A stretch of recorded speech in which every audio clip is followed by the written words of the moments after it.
So a lot of you responded to the story of baby Waylon. If you don't know what I'm talking about on TikTok, you can click on that comment to see. Otherwise, brief recap.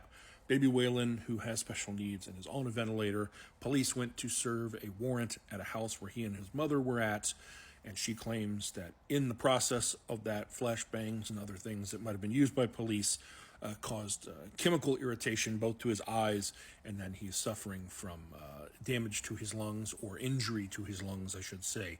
As a result of those, and police are denying that. They're saying that they didn't use any flashbangs inside the house, they used them outside the house. Now, the good news is this story is getting traction, both nationally in the United States and also internationally, this story being in the UK. So people all over are taking notice and definitely paying attention and wanting to know what went wrong here. Now, as I said before, police claim that they didn't set off flashbangs in the house, that the mother was being untruthful or was mistaken, however you want to phrase it.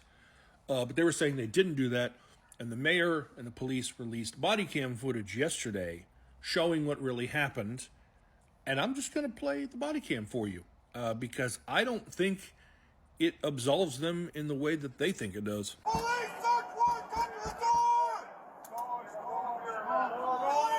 warrant! So we saw two bangs go off. One of them is kind of blocked by the officer over here on this side of the screen. And there was another one over here, and I have a different angle of that so you can get a much better view of what happened. Search warrant!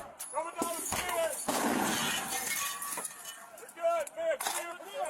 So while that was outside, it blew out the window, sending glass showering down on the officer, and also sending glass and debris and smoke into that room onto whoever was in there, like baby Waylon. But I have had few, and it's very few, but a few that have reached out and said things like, oh, you should have waited for the body cam. Paints a very different picture. No, it really doesn't. There's enough there that backs up her statement that could allot for why the baby experienced that reaction. Or people who are like, oh, in the footage, she doesn't seem as concerned about her son as she claimed to be in her Facebook post. You were not there. You were not dealing with that trauma. Something like that happens so quickly, and there's so much going on. You know, what she was feeling internally and what she externally stated in a moment of shock and distress. You cannot judge someone based on that. But I also had some people who were trying to spin other things. Like, I don't know where it came from. I couldn't find the police making this statement. But I had people say, oh, the police weren't there for a teenager.